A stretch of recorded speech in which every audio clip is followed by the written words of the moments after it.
Hey guys, AuspiciousAussie here, and welcome to episode 72 of the Local Global here with the Canadian Wrestling Coalition. Now, as you can tell by the title, and you can probably tell by where we're sort of at in the series, it is time for us to debut the one and only Tommy Cornell. Now, if you did for some reason miss the last episode, I really do recommend going back and checking it out, because the pay-per-view itself was probably, I think overall, was our best ever card. We didn't actually have our best ever match on the card, but the card itself was so stacked with, quality matches that we essentially had to leave one of the matches off and put on the pre-show because we sort of ran out of time. We had multiple 90 plus rated matches on that one as well. And of course, a very solid 95 rated main event as well, which was very good. But then again, we still can't negotiate. We still can't negotiate for Greg Gage because his popularity is too high.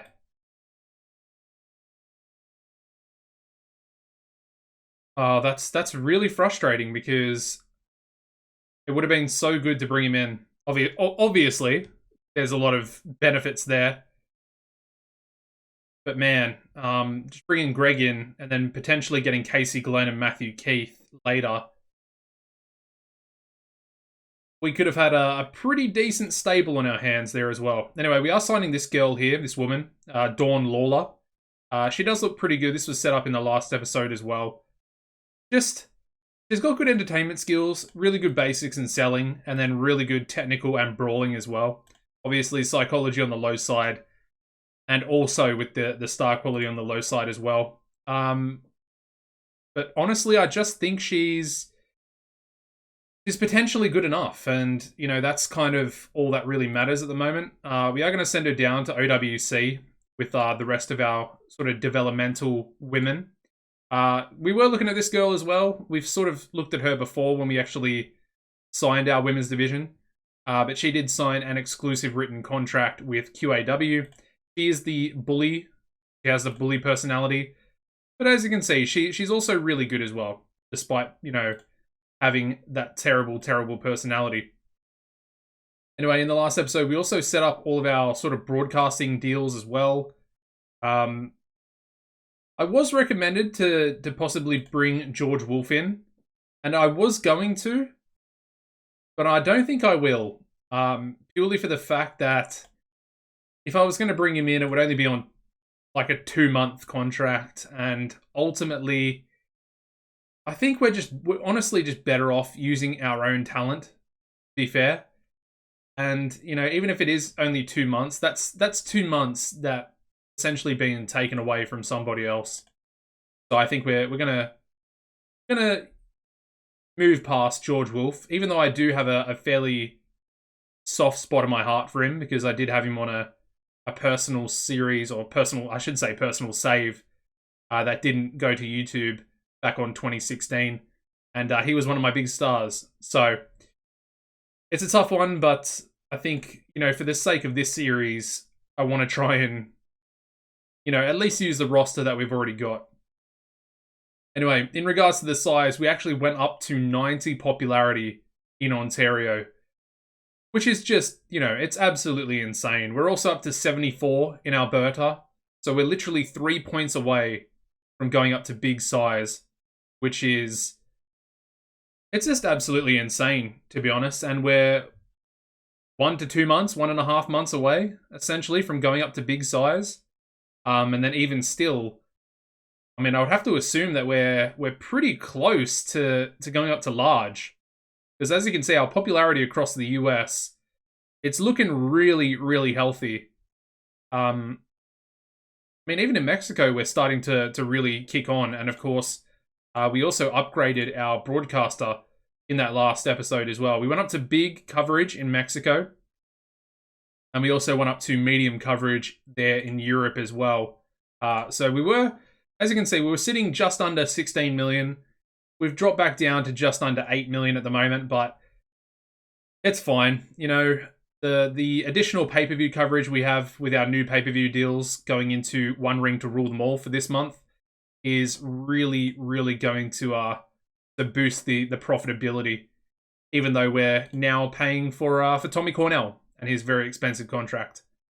Anyway, enough rambling. We've got Doc Hammond here, passing on tips on selling to his protege Chip Martin. Always good to see Chip improving. Let's do some more meddling. I don't think we actually did meddling in the last episode, but let's once again go for Davis and Kavanaugh. And we get no effect. They're perfectly fine. They don't have hatred anymore, so as long as there's no hatred, I'm pretty happy. Anyway, we're going into Brampton, and again, both the economy and wrestling industry are both still falling, which is a little bit frustrating. But at this point, it doesn't really matter. It's not really going to affect us too much. Anyway, I think for this show, we have to go relatively big. Now, what that actually means, I don't really know. But I think we've got to have Tommy Cornell in the main event. Now, then you need to ask yourself, well, who is he going to verse that is, I guess, of a level standpoint? And there's only one person that really comes to mind, and that is Angry Gilmore. So we're going to go these two, just 10 minutes in the main event. And actually, we need to put the announcers on as well, so I'll do that in a second. But this should be pretty incredible, to be fair. I know Tommy has, you know, I think 69 to 70 popularity around that sort of area. And obviously, Angry Gilmore, I think, has about 80. He probably has about 82 at the moment, I think. Because obviously, he fell down a little bit, losing to both David Stone and Maddie Faith. This one should be pretty damn good. And of course, I mean, on debut, we pretty much have to give the victory to Tommy Cornell. I mean, there's no other way of really doing it. Anyway, the other thing I wanted to do is our announcers. Of course, we did sign DeMeltzer Wade. So in doing that, we're actually going to put DeMeltzer in as our sort of secondary announcer, and then Tom Townsend will go to the sort of third man in the booth. As you can see, DeMeltzer's got 87 color, so she is, you know, quite a bit above Tom Townsend. And then Jurian has actually grown a little bit over the last year as well, going up to 84 announcing there as well. All right, so there's events. Let's do it for TV as well. Meltzer, Tom, save both of those. What is the chemistry like, actually? So as you can see, it has adequate already, which I think should be good enough to not get a penalty. So I'm pretty happy with that. Anyway, with that being said, let's quickly put DeMeltzer in here as well, just for the main event. And I think we pretty much have to go for a Tommy Cornell by himself angle for 8 minutes, and we can actually have Gilmore road agent that. And I feel like that's the best way we can just have a debut. You know, veteran versus veteran. They might actually be the same age. 46 for Tommy and 46 for Angry Gilmore. So the battle of the 46-year-olds, I guess. Either way, I really like it. I think, see, this is going to be a weird month because obviously we've got One Ring to rule them all.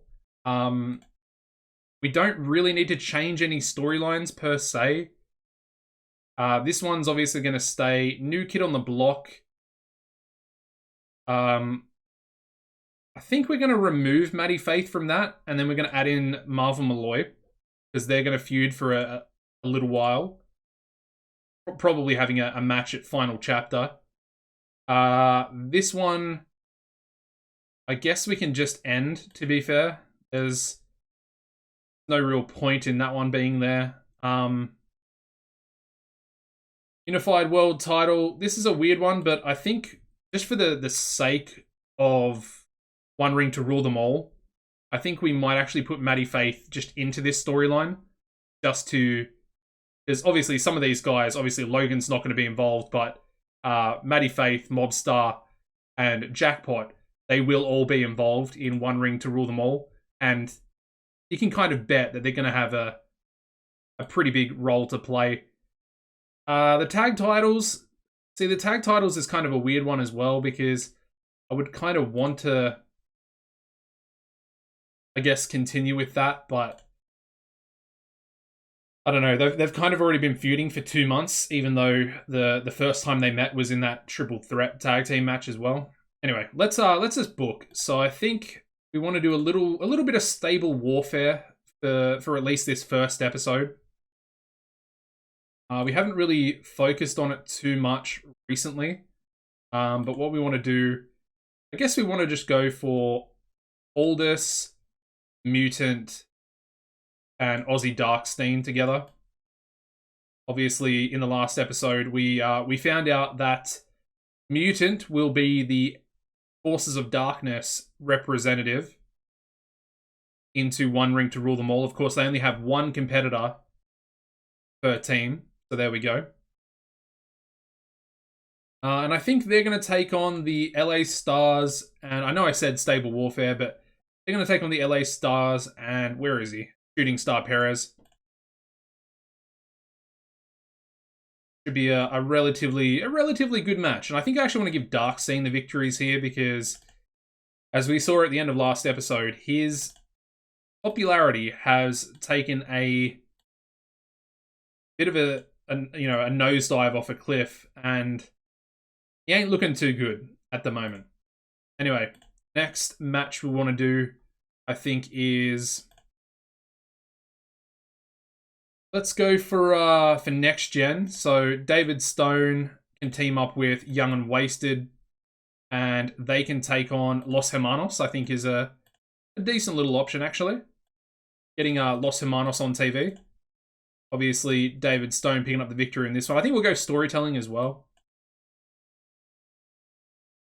And we definitely have to script it, both Young and Wasted, and then I believe, yeah, I mean, Ray as well. I thought he might be getting close to having sort of enough psychology, but still a little bit away from that. And then our final match, or final, I guess, stable competitors. Let's I mean, who have we got left? What stables do we actually have left? We've got the Crew. We've got Faith No More. We might go Faith No More, actually. Although I don't really want to do... Actually, yeah.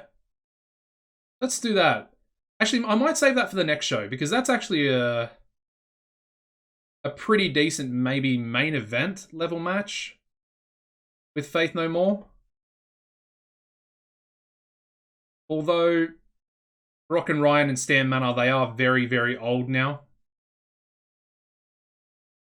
Albeit they still do well. I say that, but Rock and Ryan looks like he's lost a little bit of stamina as well. Whereas Stan actually hasn't. They are the current ACPW Tag Team Champions, though, which is very interesting. I think we'll save that for next episode. Not for next episode, for the next TV show of this episode. Alright, so other matches we can do. Let's go for... I guess we could do a tag match. Let's do the Golden Goats taking on Texas Express. Unfortunately, going to be another losing effort for the Texas Express. So let's go Davis. Loser can be Christie, because Christie doesn't really lose too much. We don't need a slow build. I don't know why I did that, but there we go. The Golden Goats. Getting it on. We didn't actually make Tommy a road agent, did we? So let me talk to him. There we go. Asked him to be a road agent. Perfect. So obviously he's not going to road agent his own match there. But I would like him to road agent this match in particular. See how good that does. And then maybe this match here as well. Just kind of I guess a bit of a test to see what's sort of going to happen with him you know, he is the best road agent we can possibly get. So we'll see what happens. Anyway, women's match up next. Let's go a tag team match. And we're going to have Amber Allen teaming up with Air Raid Siren to take on the new women's champion, Laura Flame. And she's going to be teaming up with Debra Young. Should be a very interesting match. We'll give this one 12 minutes as well, because I want to give it the women, they deserve a decent amount of time. We're going to give Laura the victory. Air Raid's going to take the loss. Going to be open. I think we probably can call it, because Air Raid does have just enough psychology. And I think hopefully calling matches like this will actually make it a little bit better. But we're also going to keep Amber Allen strong, like we did in the actual title match at the pay-per-view as well. And with this, we are once again going to have an interference finish onto Air Raid by Doc Hammond. And we're going to have an angle following this, which is going to essentially explain everything that's sort of happened. So we'll chuck that. I think I want to swap a couple of these matches around. That looks pretty good.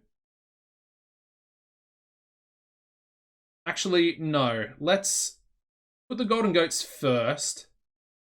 And then let's put the women there, because I want to go back-to-back angles. Alright, so I want to have Amber talking about Laura and Doc. They'll both be off-screen. But she'll kind of talk about the robbery, per se, that happened at the pay-per-view. So let's advance that.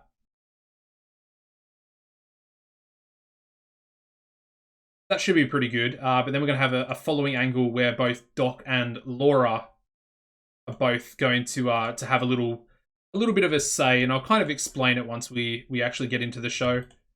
Their sort of unity between themselves. Just 6 minutes again. I'm only kind of saving the 8-minute angles for our actual main event level talent. And I mean, at the moment, the women, they just aren't really there. Maybe Amber could be sort of considered a main event level talent with her sort of level of popularity and talent as well. Anyway, up next, we're going to go for a simple Aldous, Mutant, and Aussie angle. Again, hopefully just to try and improve Aussie's popularity. And again, there's more sort of subtle hints that there is really fractures, and that Aussie is maybe starting to re-find himself. So that'll go before their match against Shooting Star Perez and the LA Stars. And then I think I just want a David Stone angle by himself. Just for 6 minutes. We might do 8. Let me see how much time we have left. But it's just going to purely be him by himself. And yeah, we can actually go 8 for that. Yeah, just him by himself. And he's going to essentially talk himself up for the One Ring to Rule Them All tournament. And then I guess I think we'll end things with maybe a Texas Express. Actually, we'll go Jackson Protection Agency, all 4 of them. So Tavon, Jackson, then we need Cooper, and we need Turk.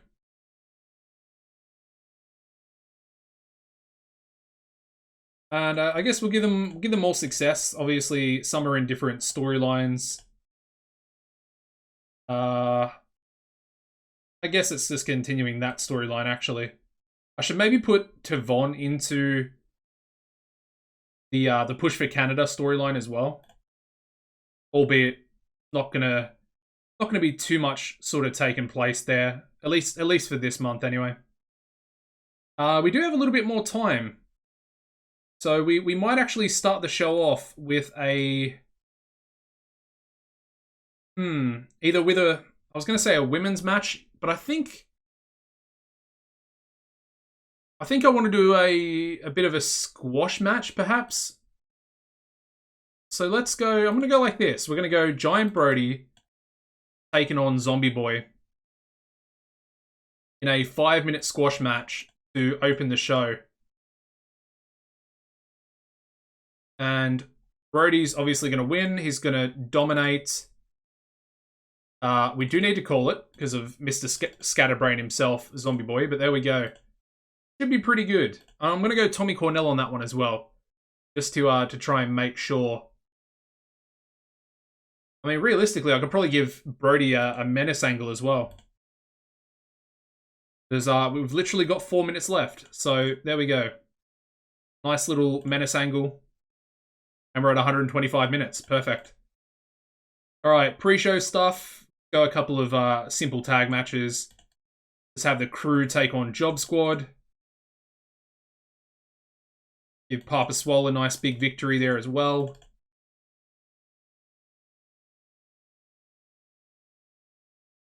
And then we'll go I guess we'll go a women's match. Let's bring up Bernice again. And she can be joined by Joella. We might bring up some more people as well, actually. Let's go Nuki Brown and maybe Zach. Yeah, we'll go Nuki Brown and Zach Powerson. Chuck them in another tag team match. I think they can go against the Puerto Rican boys. So let's go for, where is he? Zach and Nuki. Need to keep a close eye out for his tag team partner. There we go. Island Boy Apollo getting the win. We'll give Nuki the loss. There we go. How is Zach actually getting on? He is the OWC heavyweight champion at the moment. Actually doing pretty well. Up to 59 now. So he kind of stalled out a little bit at 58. But now he's up to 59. Looking good. He is still the guy that I want to become our figurehead. I've kind of talked about the figurehead a lot. He was the guy that I originally signed that I wanted to make the figurehead. But it was really just the psychology that was really letting him down. Looking at that as well, his stamina is capped at 67. So I don't think he's not going to be able to go any longer than a 20-minute match. But even still, 20 minutes might even be too long, even with a slow build, potentially. We'll just have to wait and see. Anyway, that'll be a nice little pre-show match for him on the main roster. And then finally, let's just go a one-on-one we'll go a tag women's match as well. I was going to go a one-on-one, but we can use... Let's use the Assassins, and they can take on Bernice and Joella. Just for 10 minutes. Again, we're going to get the Bernice penalty for her stamina, but I mean, it doesn't really matter at this point. The pre-show. Yeah, Tommy doesn't want her in a match that long, but you know what? It is what it is. Let's run the show. Alright, so we start off with a 50 rated women's tag team pre-show match where we have the Assassins defeating Bernice Bonnar and Joella Leon in 10:19 when Erin Gray submitted Bernice with a guillotine choke. Obviously, Erin Gray head and shoulders above everybody else. We've got Demeltzer Wade debuting her lovable rogue gimmick, getting an initial rating of great. That's a nice positive there as well. Unfortunately, Joella was really off her game. And yeah, obviously Bernice was also visibly tiring. Alright, what do we got here? We've got a small penalty to charisma during matches and angles, but we do have a large boost to star quality during matches and angles. So I think the large boost is probably going to outweigh the small penalty there. That's actually not terrible. Anyway, we move on to a 67 rated tag team match here in the pre-show as well. Got the Puerto Rican boys defeating Zach Powerson and Nuki Brown in 12:19. Island Boy Apollo defeated or pinned Nuki with an Island driver. And obviously Island Boy carrying the match, although he also seemed off his game as well. 74 in-ring though, so pretty decent. And actually, looking at Zach, he got a 48. Now, 48 is a lot higher than what he used to get. He used to only get like 32s, 34s, around that sort of area. So that's boosted up quite a lot. He does have 39 popularity as well. So, pretty decent. And our final pre-show match, I actually thought this was going to be better than the last match, but it's a little bit worse. It's a lot worse, to be fair. It's only a 57 on the pre-show. It doesn't matter too much. We do have the crew defeating Job Squad in 11:51 when Papa Swole in Bowden Snoop with the pounce. And obviously Papa Swole carrying this match as well. But good to see Public Enemy with a 45 in-ring as well. And, yeah. This is a good match. I mean, it's not a good match. It's just an okay sort of pre-show match, but I did expect this one to be better than the last one. So, a little bit surprising. Alrighty, we then start the show off with an 80 rated Menace angle from Giant Brody, of course, looking big, bad, and menacing going into his singles match, the squash match. Which, you know, actually does, I guess, relatively good for what it is.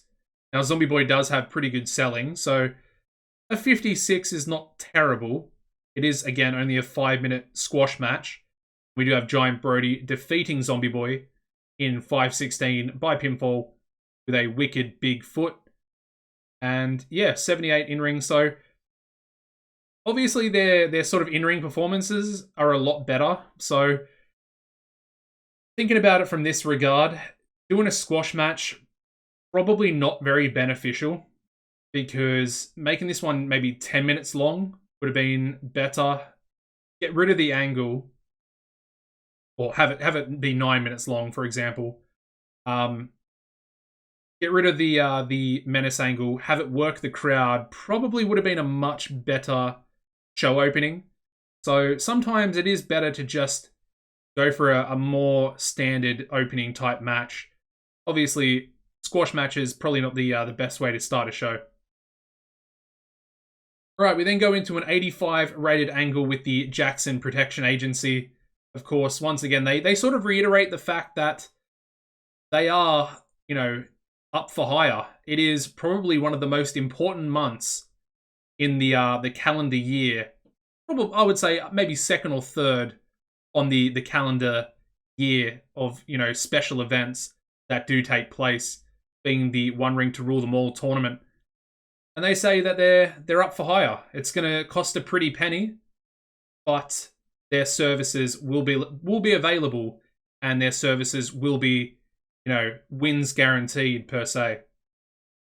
85 is pretty good for them though. We then go into a tag team match where we get an 80 rating. We have the Golden Goats defeating the Texas Express in 12:25 when Davis Wayne Newton, the GOAT himself, pinned Cooper Christie with a fisherman's suplex. And obviously the GOAT Davis Wayne Newton, head and shoulders above everybody else, and Turk Treneman being the weak link. Unfortunately though, Cooper Christie has sustained a bruised kidney. Hopefully that's not too bad of an injury. But yeah, very good performance by Cooper as well, getting a 77 despite that injury, and a solid 96 coming out of the GOAT. And really, I would just love for Davis to be able to break through that 87 popularity sort of barrier that he's been held down by, because he's so good that he would have already had 100 popularity in my mind. And I would have pushed him even harder than we did back in the day. But it was just that 87 pop cap in Ontario that really kind of, I don't want to say it stalled his career, because, you know, he did lose the world title and it did kind of stagnate. You know, he's never really reached that sort of pinnacle again. But yeah, I don't know. It would just be lovely, because Mobstar, he did do it on that last episode. He finally got up to 95 popularity, and I thought Mobstar was capped at 92. So it is kind of possible.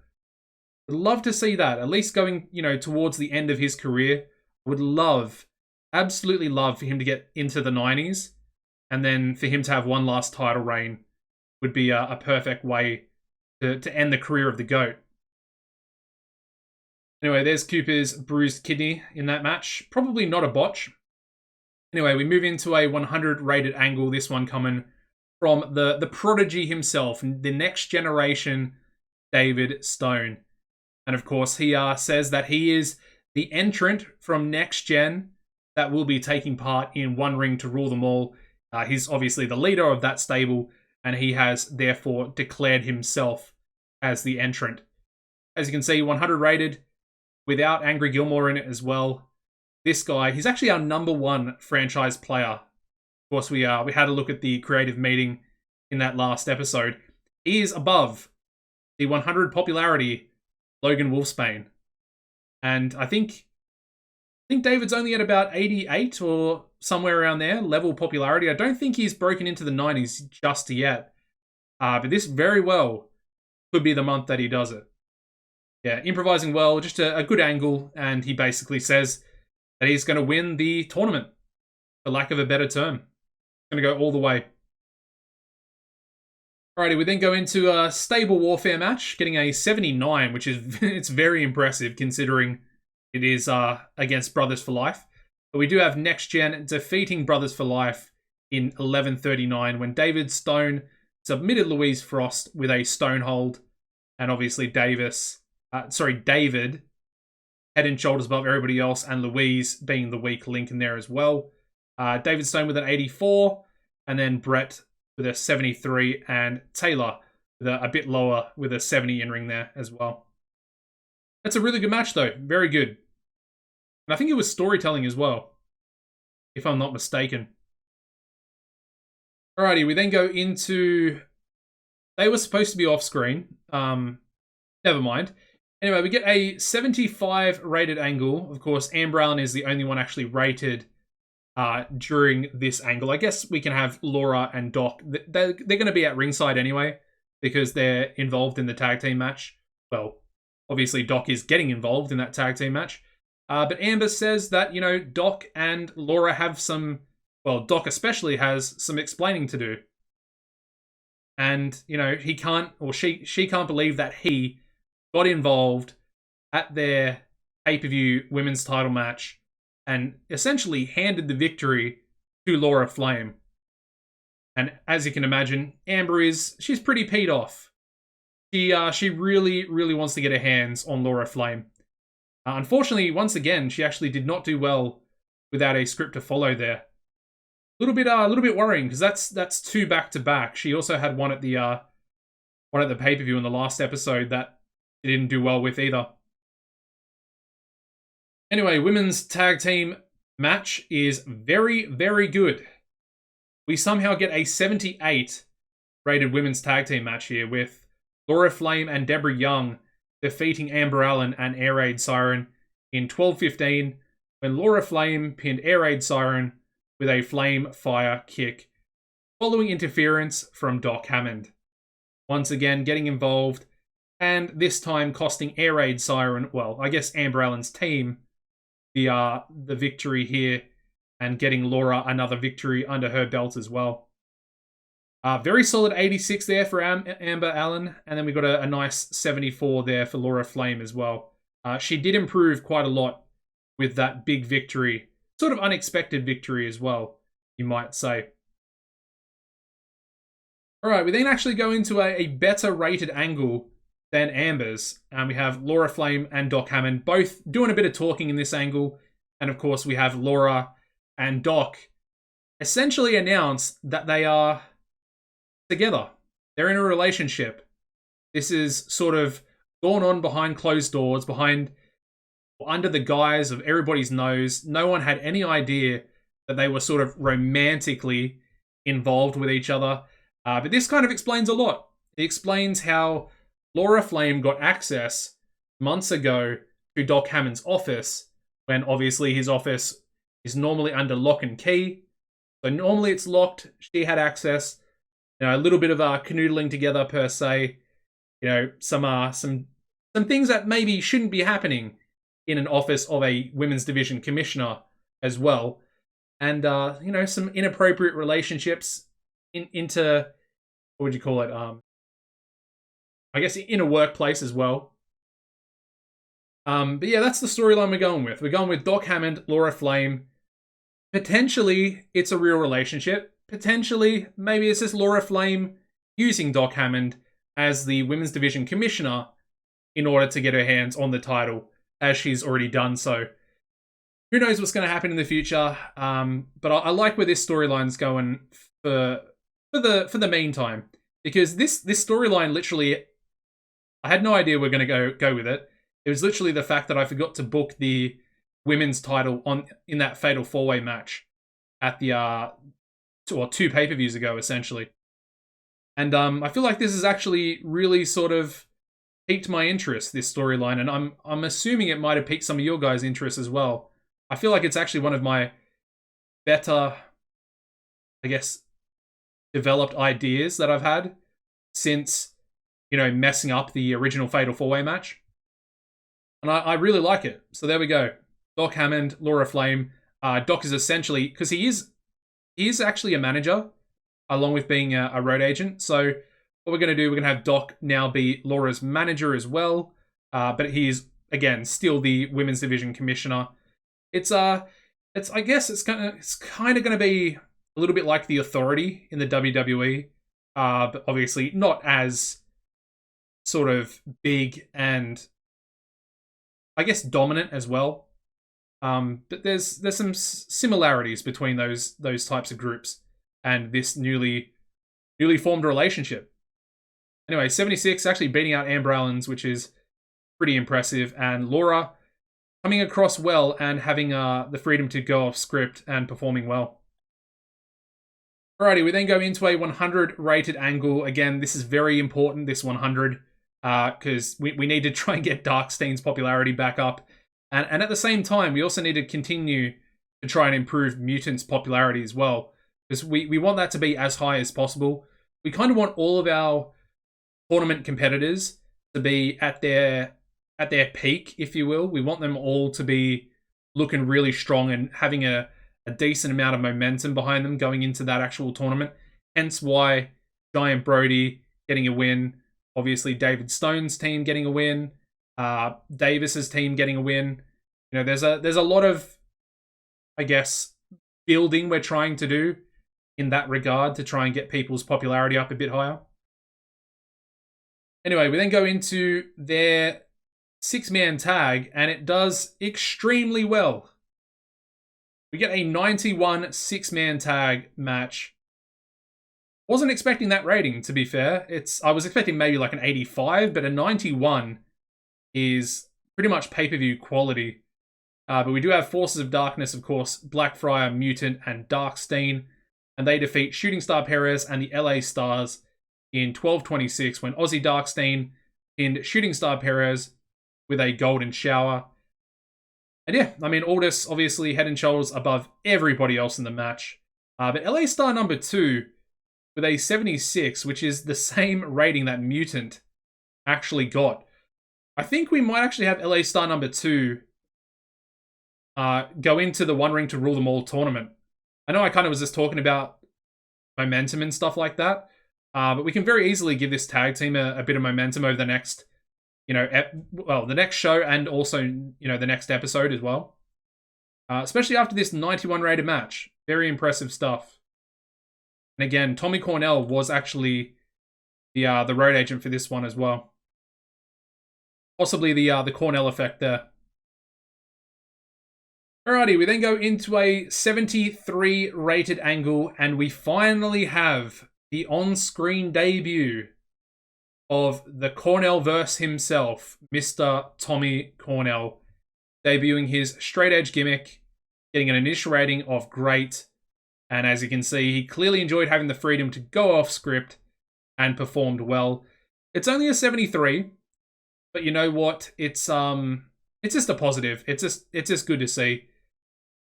Although his gimmick does give a small penalty to charisma during matches and angles, I absolutely hate that. And that is why I hate the pros and cons here. That's really frustrating. That should not happen. Should not happen. Anyway, the main event. absolutely bombs. Wow.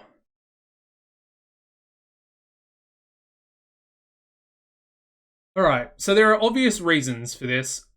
Now, it has absolutely bombed. A good reason. But you know what? I don't really mind the fact that it has bombed. Because it's Tommy Cornell, it's Angry Gilmore. What more needs to really be said? As you can see, they were both off their game, which is absolutely ludicrous when you think about it. That kind of makes no sense at all. So Tommy seemed off his game. Angry Gilmore was really off his game. Tommy got a 67 in ring. Gilmore with a 60.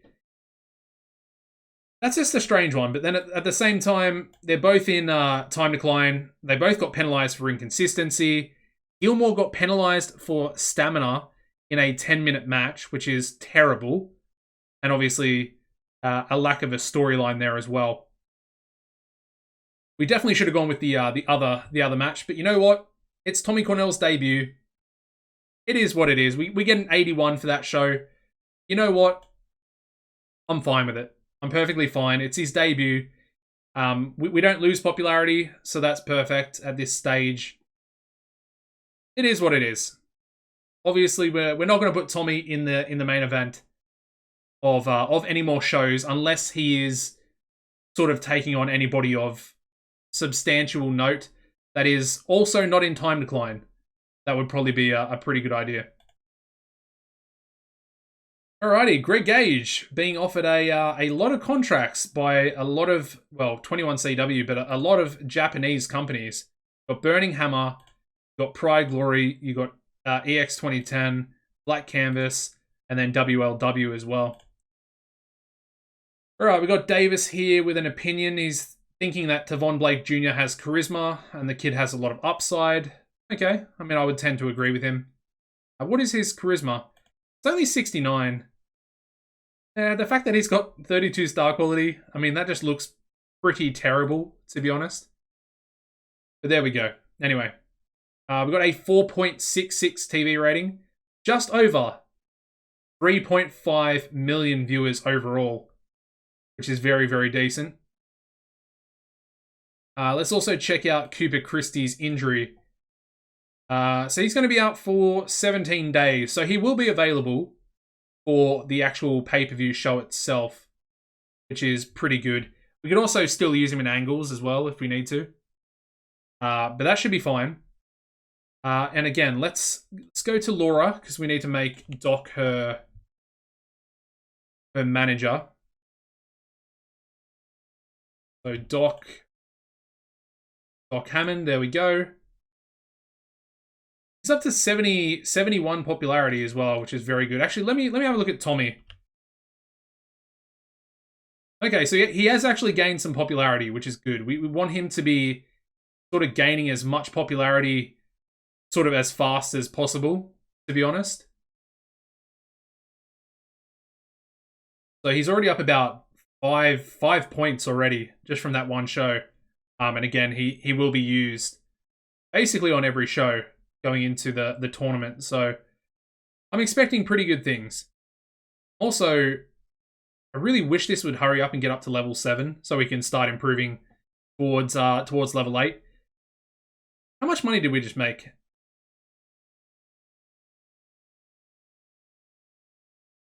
Obviously, we spent a lot, but it looks like we also made quite a lot. Because we just gained like 1 million just by doing that one show. Interesting. Anyway, let's advance. I need to take a sip of water. My voice is going.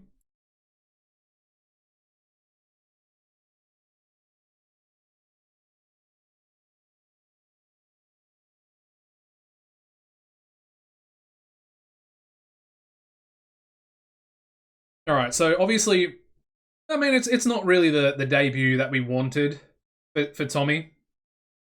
But then at the same time, I shouldn't have made it the main event anyway, because they are both 46 years old. So I guess that's definitely on me. Definitely on me. But I'm thinking of other matches we could potentially do. I'm thinking the next match I would like to do is maybe Princeton Price versus Tommy Cornell on this next show. Not as the main event or anything, because I think for our main event,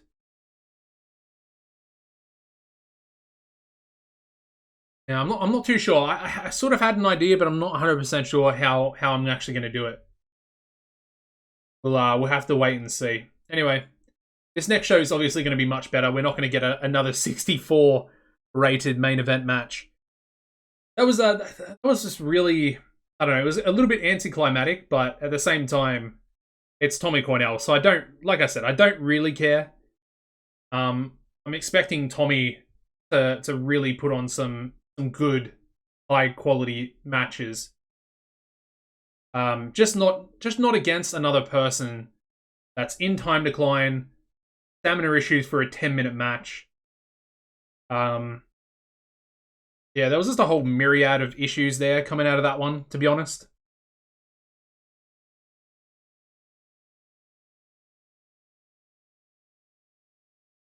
Anyway, we'll move on. Like I said, I think him and Princeton, they should have a pretty good match. We might also maybe give him a match potentially next episode against somebody else of a relatively decent level. All right, Shaun Doakes, who's a pretty terrible announcer, so we won't worry about him. Interesting that US Pro are actually going in for Shaun Doakes there. Very, very strange. Anyway, I mean, a few more. Oh, CWA actually offered him a contract as well. So did TCW. If I was him, I would have gone. I suppose SWF is still probably bigger. Let me double check that. Who is better? So TCW is, where is the rank? Am I blind?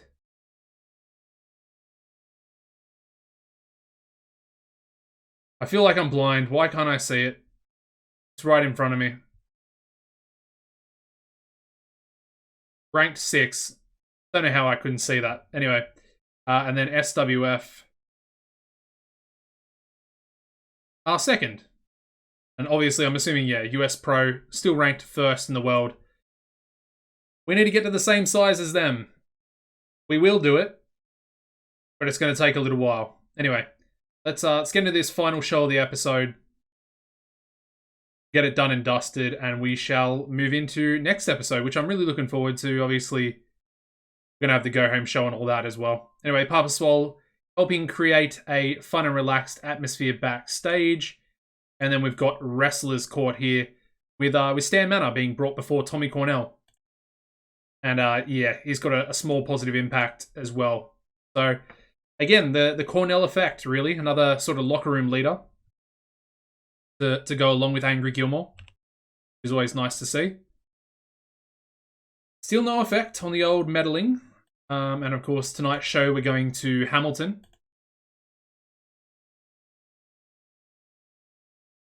Interesting. I think for this show, let's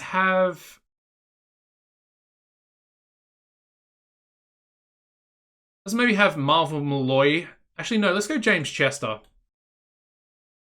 want to have James Chester taking on Logan Wolfsbane. Not going to be the main event, but I do want to get Logan onto the card. I think he's our Unified World Champion. It's pretty important for him to just have a match here and there. And of course, he does kind of need to address what's about to go on with the One Ring to Rule Them All tournament. So it makes sense. There we go. All right, the main event itself. I would like to do this match, but again, I'm actually a little bit hesitant of doing it actually. And that is the Moneymakers, obviously Wall Street Enterprises. So we won't actually do that match between. I think actually we can maybe do Hernandez versus Tommy. That'd be a pretty good match. But yeah, Princeton Price is going to have to be involved in this one because obviously we would like to do the whole of Wall Street Enterprises, and they're going to go against Where are they? The Rock City Stars and Maddie Faith.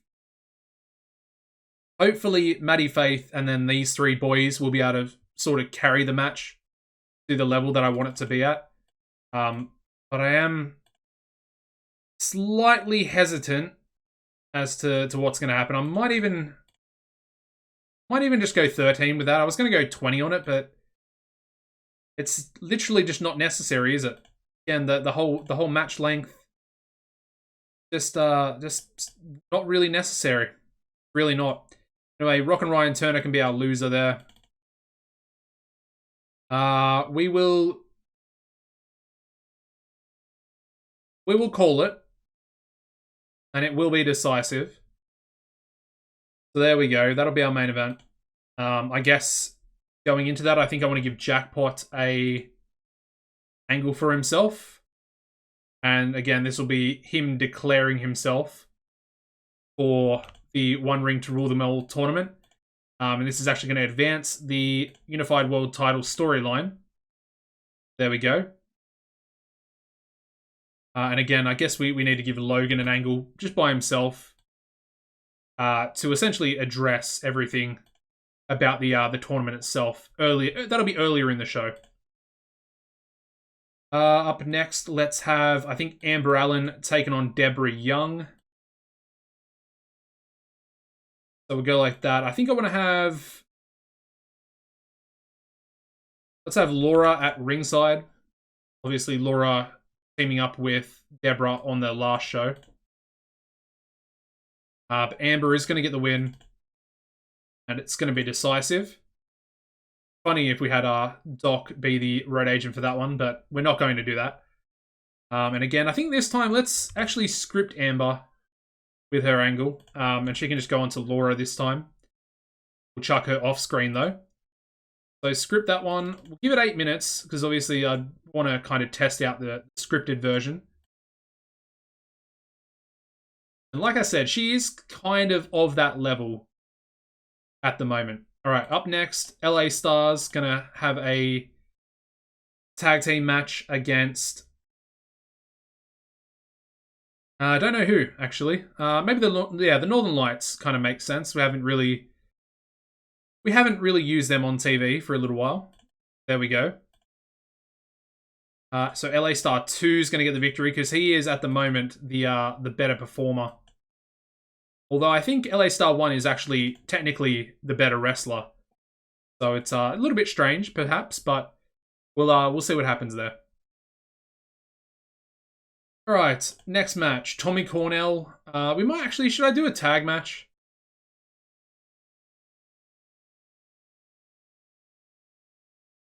Maybe not on this one. Let's go mainstream in here. Actually, no, we will.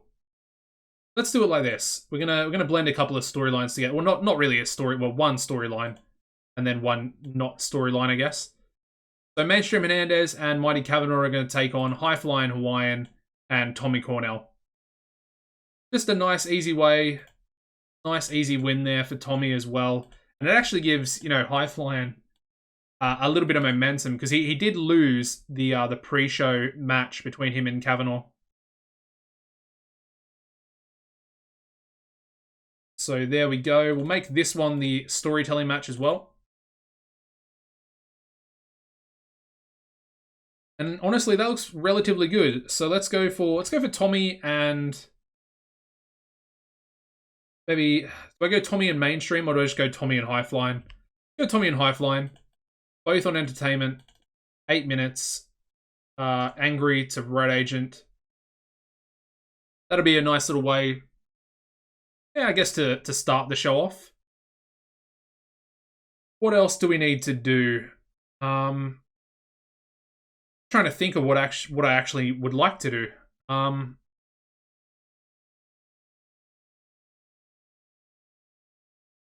Maybe we just do a bit of a thrown together match. Let's have Robin DeLay, Storm Spillane, and we kind of need a heel. This is kind of I guess a heel team. Maybe Giant Brody. Is Brody still considered a heel? Yeah, probably. Could maybe go a Sono. But I think Brody kind of works a little bit better. So yeah, Brody, they'll take on the team of...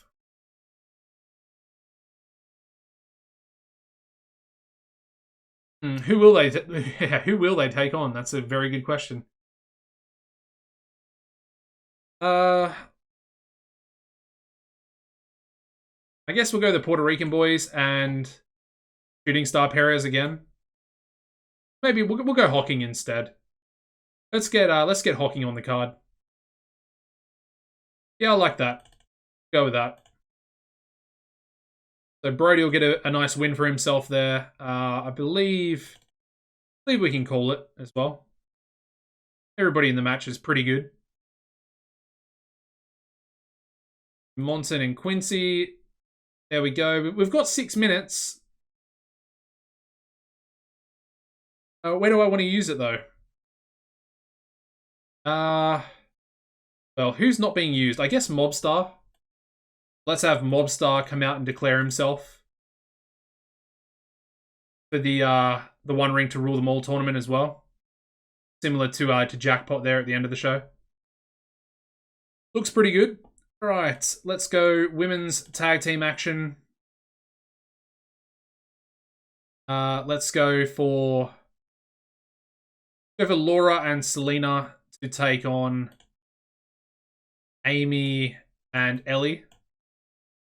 Ellie does have cool momentum, not great. Let's give Selena the victory in this one. I mean, we don't need to give it to Laura. She's already our champion, so the pre-show win's not gonna do much for her. So probably better to go the other way. And then let's go for the team of... Let's go for Chip Martin and Young and Wasted. And they can take on Anti-Canada, I think. Let's go Americana, and then let's go Blue Dragon. So Next Gen versus Anti-Canada. And let's actually give Chip Martin the victory. Why not? There we go. 2 pre-show matches. Good enough. And then let's just run with it. Okay. Let's run the show. Alright, we start off with a 70 rated pre-show match where we have Next Gen defeating Anti-Canada in 12-16 when Chip Martin pinned Blue Dragon with a super kick. It's an okay match. Not too bad. I'm pretty happy with a 70, actually. A couple of jobbers on this team. Obviously, Chip Martin's a jobber as well, but you know, we're going to try and use him a little bit. He's of course a second-generation star as well. We then go into a 69 rated women's tag match where we have our current women's champion Laura Flame and Selena Svelte defeating Amy St. James and Ellie DeGrazia in 11:53 when Selena submitted Ellie with a prawn arm lock. And then, of course, Laura Flame carrying the match, as we would expect. A 78 in-ring performance is very, very decent. Very good indeed. All right, we then kick off the TV show with a 94 rated angle. We have Mobstar declaring himself as the crew's representative in the One Ring to Rule Them All tournament. And, of course, he says it was a tough decision because, you know, he wants to push Papa Swole as much as he can because he does believe Papa Swole has what it takes to be at the very top alongside him. But he says that he needs to really regather his form that he had earlier in the year and once again become the unified world champion. And he thinks that he can do that by winning the One Ring to Rule Them All tournament and then going on to Final Chapter and getting the victory, becoming a second-time champion. All right, we then go into our opening contest here, 6-man tag. We get a 70 rated match where we have Robin DeLay, Storm Spillane, and Giant Brody defeating Matt Hocking and the Puerto Rican boys in 11:57 when Giant Brody pinned Kid San Juan with a wicked big foot. Again, just a really good match for Brody. 79 in ring there. Storm Spillane also with a 79. We've got a 77 for Island Boy and a 75 there for Matt Hocking as well. some pretty decent in-ring performances coming out of that one. I think Island Boy is going to be in the tournament as well. Storm's obviously involved. I am going to put Marvel in the tournament as well, even though he does have much lower popularity compared to guys like Storm and pretty much most of these guys, really. Obviously, Giant Brody's going to be in there as well. Robin DeLay probably not at this stage. Possibly Hawking, but he'll be like a last sort of second option if we need numbers. All right, we then move into an 80 rated angle with Tommy Cornell and High Flying Hawaiian. Of course, they are tag teaming tonight to take on Mainstream Hernandez and Mighty Kavanaugh. And as you can see, Tommy Cornell improvising well. And yeah, High Flying as well, also improvising well. And he benefited from his hot catchphrase. So yeah, good, just a really good angle. And hopefully with these angles and these matches, we are going to get Tommy's popularity back up to about 90 as soon as possible. If we can get up to like 85 before One Ring to Rule Them All, that would be really, really beneficial. All right, we're going to a 79 rated match. So obviously a much, much better match than last week for Tommy here. We have Tommy Cornell and High Flying Hawaiian defeating Mainstream Hernandez and Mighty Kavanaugh in 11:39 when Tommy Cornell submitted Mainstream Hernandez with a guilt trip. Yeah, I mean, just a good performance. We've got a 75 for High Flying and a 74 there for Tommy. So really keeping his, holding his own, shall we say, in this match as well. Very pleased. Alrighty, we then go straight into tag team action yet again. We get a 74 rating for this match where we have the LA Stars defeating the Northern Lights in 12:16 when LA Star number 2 pinned Riddick Jordan with a flying flip neck breaker. Just again, a good match. LA Star 2 with a 73 in-ring. And as you can see, LA Star 1 only with a 66 in this one. So he will be the entrant, I guess, for this sort of team, representing their team. That's kind of the way I want to do it. Maybe just one person, sort of individuals from teams and stables and stuff like that. And again, at the moment, the American Cobras aren't actually a tag team. They are separate individuals. We haven't actually put them together as a tag team yet. That will come in the future. But for right now, they are essentially going into a feud together. So we'll see how that plays out. Anyway, we move into a 78 rated angle for Amber Allen. And of course, this time, once again, cutting on Laura Flame. Basically, Amber's just calling her sort of despicable. She can't believe that she would stoop to that much of a low. Providing a false relationship, romantic relationship with Doc Hammond in order to screw her out of her rightful women's title. She says, what more could be expected, than some real treachery and real sort of disgusting emotional warfare that she deems Laura to be having, and Doc is essentially under her spell. As you can see, it's a little bit better than her recent angles, but honestly, it's not exactly where I want it to be. I was kind of hoping that she'd be hitting like 90s and stuff like that, but not yet. Maybe is her momentum white hot? I might check that in a second. Anyway, we go into her singles match. It does very, very well. We get a 79 out of this one, and with some positive chemistry there as well. We do have Amber Allen defeating Debra Young in 12:24 by submission with a cross arm breaker. Amber Allen with an 88 in-ring performance. Very, very impressive stuff. Debra only with a 59, but again, she does have those morale issues, so they are kind of holding her back a little bit. But as you can see, Amber and Debra have great chemistry, and it showed in their performances. So yeah, very happy with that. It's a very solid match. 1 point away from an 80. Alrighty, we then go into a 100 rated angle where we have Logan Wolfsbane, our current unified world champion. And of course, he comes out prior to his match and starts to address the One Ring to Rule Them All tournament. He says that this year, it is the most stacked tournament the Coalition has ever seen. People have been signing left, right, and center. and he kind of points out that Tommy Cornell is now in the company. The legendary Tommy Cornell himself is coming and vying after his world title. He kind of says that he's happy. He's happy that all challengers are really sort of taking it seriously and that they want to become that champion. And he says, let's see what everybody's got. He wants to see who the winner will be. And he's happy to defend his title at the pay-per-view to finish off 2024. We then go into his match, and it gets a 91 rating for a 12-minute match that wasn't exactly supposed to be anything special. We have Logan Wolfsbane defeating James Chester in 11:53 by pinfall with a belly-to-belly suplex. But as you can see, again, we have some more positive chemistry. We've got James Chester and Logan Wolfsbane having great chemistry, and it showed in their performances. So that's double chemistry. I'm happy with that.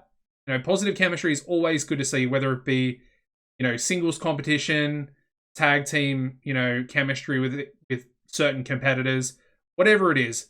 Seeing that green text is just, it's one of the real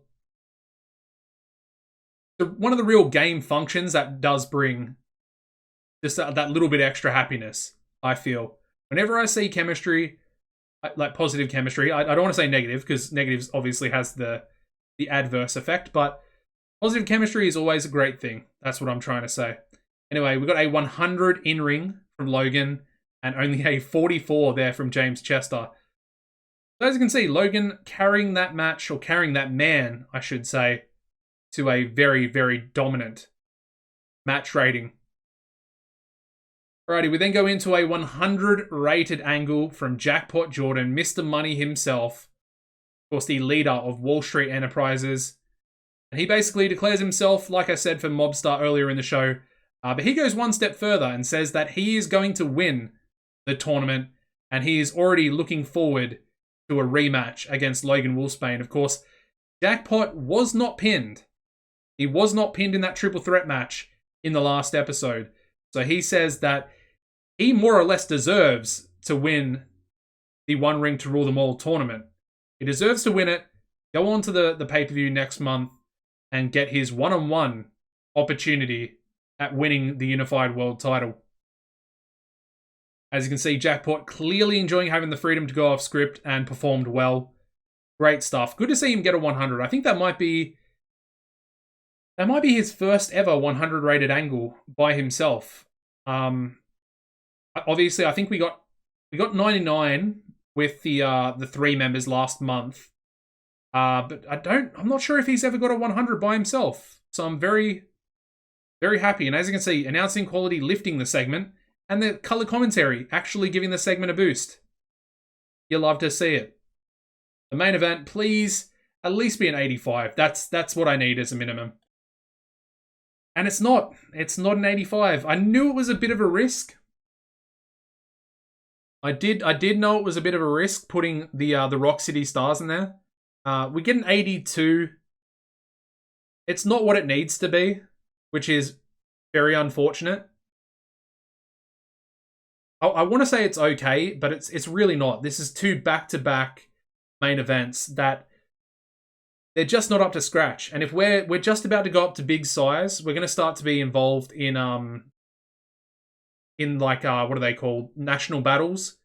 So it's going to start to actually matter if we are beating CWA.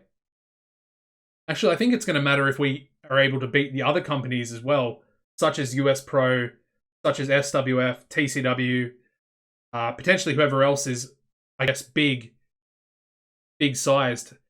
Anyway, we do have Wall Street Enterprises, of course, Stevie P, Jackpot J, and Princeton P. They defeat Faith No More, Matty Faith, Stan Manor, and Rock and Ryan Turner in 13:26, when Jackpot Jordan pinned Rock and Ryan Turner with a cash-in. So a big victory there for not only Wall Street Enterprises, but for Jackpot Jordan himself, going over Matty Faith's stable in Faith No More. But yeah, not a great match. We should have gone with Logan and James Chester. They put on a much better match, even though if you look overall, this show was much better than the last show. What did we get for the last one? 80, was it 81 or 82 or something like that? This one at least getting an 88 and increasing our popularity in 53 regions, which is pretty much all the regions apart from Ontario, Quebec, and what's the other region? Not Manitoba, is it? Oh, I honestly, I don't know. I don't know what the other region is. All right, what did we get? We got a 4.81. So, yes, we got a lot more viewers this week, which is nice to see. 3.613 million. So yeah, very, very decent. Although we did lose. We lost to CWA. This is what I'm kind of talking about. It's a slippery slope. It's a very slippery slope. When you consider what CWA is doing, they essentially go for the same matches over and over again. So, you know, the high 90s are going to be very, very common for their matches with the Mob, of course, Aaron Knight, Sunny Wildside.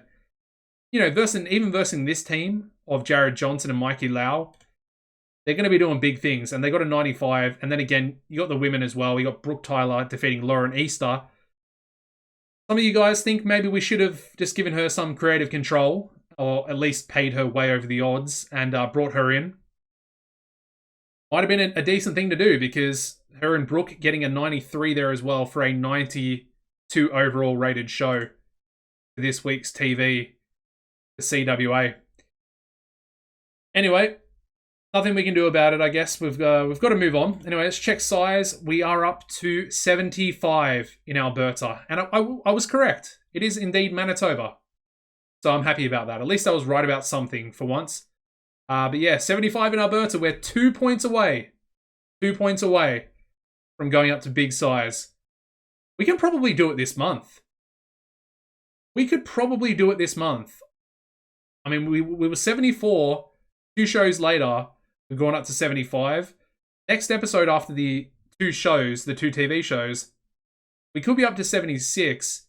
And sometimes the popularity does increase on the pay-per-view show as well, if it is, you know, good enough and it's a really high rating, which we are kind of expecting. And as you can see, we have sort of been gaining 3 to 4 points a month in pretty much every region. And as you can see, Alberta last month, we actually gained 4 points. So that was big. But as you can see, 3 points seems to be very, very consistent. Even this month here, we actually gained 5 points going from July to August. Obviously, that's our Warzone and Wrestle War show month, where we have 2 pay-per-views, plus the 4 TV shows. So that kind of makes sense as to why we gained so much there. Yeah, I mean, overall, we're looking pretty good. Just wanted to give you a little update on the top 100 events. So Night of Combat, of course, in the last episode, was actually our second best ever show. 1 point below Warzone. So that's how good that show actually was. Obviously, not exactly close in the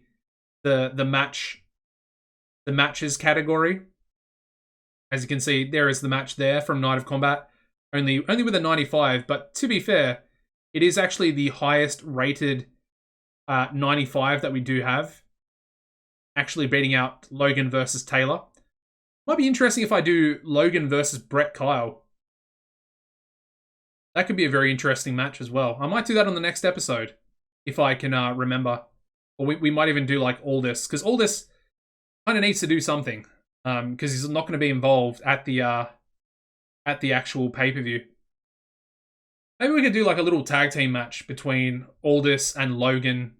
Maybe we have maybe we have Aussie team up with Aldis to take on Logan and somebody else that's not going to be involved in the tournament itself. Could be pretty interesting. Anyway, that is going to wrap up the episode. Let me just quickly check. I know I shouldn't be doing this because it would kind of be better to save it for the end of the month after we finish the pay-per-view, but I do want to see Tommy's popularity again. Still at 74. He didn't gain any after that last show. He is up 5 points, though, which is pretty big. But yeah, that kind of sucks.